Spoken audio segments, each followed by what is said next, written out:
Hello जी hello, today is 12th March 2026 and आज English का पेपर हो दे के आया हूँ मैं। सो इंग्लिश का पेपर देखो, it was very easy but as well as lengthy at the same time. मतलब बहुत ज़्यादा लेंदी था। ऑलमोस्ट भाई हाथ में लील पड़ गया लिखते लिखते, इतना मतलब पेन हो गया था ना हाथ में एक टाइम पे, तो क्योंकि यार इतने बड़े बड़े एक्सट्रैक्ट लिखने पड़ते थे उसमें, आर्टिकल वगैरह हो गया, फिर लेटर टू एडिटर एडिटर हो गया, फिर लिटरेचर में जो दो क्वेश्चन आते हैं लॉन्ग आंसर क्वेश्चन 5-5 मार्क के, उसमें इतना लिखना पड़ता है भाई। मैंने तो कॉपी भर के आ गया, जो आया ना उस चैप्टर के बारे में, जो भी मेरे दिमाग में था सब कुछ लिख के आ गया मैं। वो तो ठीक है, देखा जाए कितने मिलेंगे। एंड इसमें एमसीक्यूज भी होते हैं, कुछ अनसीन पैसेज में होते हैं एंड कुछ लिटरेचर वाले सेक्शन में एक्सट्रैक्ट दिए जाते हैं, उसमें से एमसीक्यू सॉल्व करने हैं। सो जो अनसीन पैसेज था उसमें टोटल 8 एमसीक्यू थे एंड मैंने चेक करे तो 5 राइट हुए उसमें से।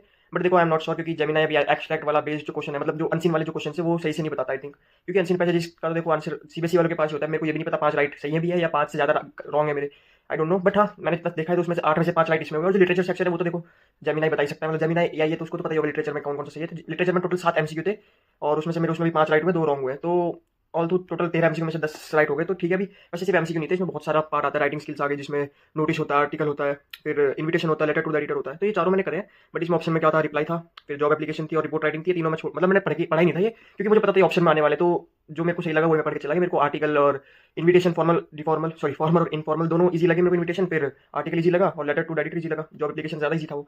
सो वही पढ़ दिया मैंने। अब मतलब पूरा पेपर लिख के आऊँ, छोड़ा नहीं है बिल्कुल भी। ये देख लो सेट 3 आया था मेरे पास, ये देखो सेट 3 सीरीज है, क्वेश्चन पेपर कोड है 1113। और तो अभी ये देखो ये अनसीन पैसेजेस है। तो भाई ये तो मैंने लास्ट में करा था। एक्चुअली मैंने क्या किया ना, सबसे पहले राइटिंग स्किल वाला कर लिया जो 18 मार्क कैरी करता है, उसको पूरा सॉल्व कर दिया।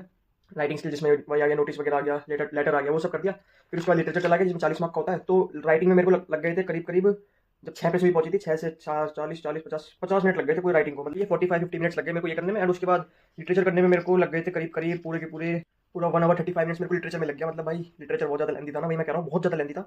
एंड मैं सोच के गया था कि राइटिंग स्किल 40 मिनट में खत्म कर दूंगा, तो भाई 50 मिनट लग गए, थोड़ा 10-15 मिनट फालतू लग गए उसमें। एंड लिटरेचर के लिए 1 घंटा 20 मिनट सोचा था, बट 1 घंटा 35 मिनट इसमें भी लग गया। एंड अनसीन पैसेज के लिए 1 घंटा सोचा था, बट एट द एंड मेरे को कितने 45 या 35 मिनट्स मिले होंगे इसमें। सो हो गया था उसमें भी। अनसीन पैसेज तो देखो मैंने इतना दिमाग नहीं लगाया उसमें, क्योंकि जो एमसीक्यू थे वो तो सॉल्व हो गए वैसे वैसे। हाँ एक आधा रॉन्ग हो गया मेरे को पता है, बट बाकी का जो है वो तो ऐसे ही मतलब एज इट इज लिख दिया मैंने। एक्सट्रैक्ट में से जो मतलब पैसेज में दिया था वहीं से कॉपी पेस्ट कर दिया आंसर में। बट अब देखते कितने मार्क्स मिलेंगे। वैसे तो ठीक ठाक गया पेपर, कुछ छोड़ा नहीं है वो बात ठीक है। 80 में से 50 60 70 जितने भी आएंगे आ जाएंगे। अब तो देखो अब नेक्स्ट पेपर इकोनॉमिक्स का, उसकी तैयारी करनी पड़ेगी। आज से स्टार्ट करूंगा, 12 बज जाएंगे, उसके बाद स्टार्ट करूंगा, 13 तारीख हो जाएगी फिर। Then I will be starting economics, because economics एक ऐसा सब्जेक्ट है जो थोड़ा अब थोड़ा ट्रिकी है। मतलब अकाउंट्स के बाद इकोनॉमिक्स सबसे हार्ड सब्जेक्ट है हमारी क्लास में, मतलब 12th में वही होता है सबसे हार्ड। उसके बाद कुछ लोगों को बिजनेस स्टडी लगता है, क्योंकि बिजनेस स्टडी में थियोरेटिकल पार्ट बहुत ज्यादा है। बट एनीवेज अब तो चलो स्टार्ट करना पड़ता है पढ़ना। एंड पेपर भी देख लो आप कितने पेजेस का, पता 24 पेज का, and without any Hindi translation. मतलब और पेपर में 24 पेज तब जाकर बनते थे, उसमें साथ में हिंदी का, एक तरफ इंग्लिश रहता है एक तरफ हिंदी में रहता है। अकाउंट्स का हो गया, फिजिकल एजुकेशन, तो जो मैं देख के आऊँ उसमें भी 24 पेज के थे, बट एक तरफ इंग्लिश था एक तरफ हिंदी था। एंड इसमें तो बस इंग्लिश ही थे और तो भी 24 पेज। मतलब सोच लो आप कितना बड़ा पेपर है, कितना लेंथी पेपर होगा ये। एंड मेरे को टोटल सप्लीमेंट्री भी 24 ही लगी, मतलब कोइंसिडेंस देख लो, 24 पेज का क्वेश्चन पेपर और 24 ही पेज मैंने आंसर पेपर में भी 24 ही पेज लिखे। एनीवेज मैं तो आपसे ब्लॉग में, गुड बाय।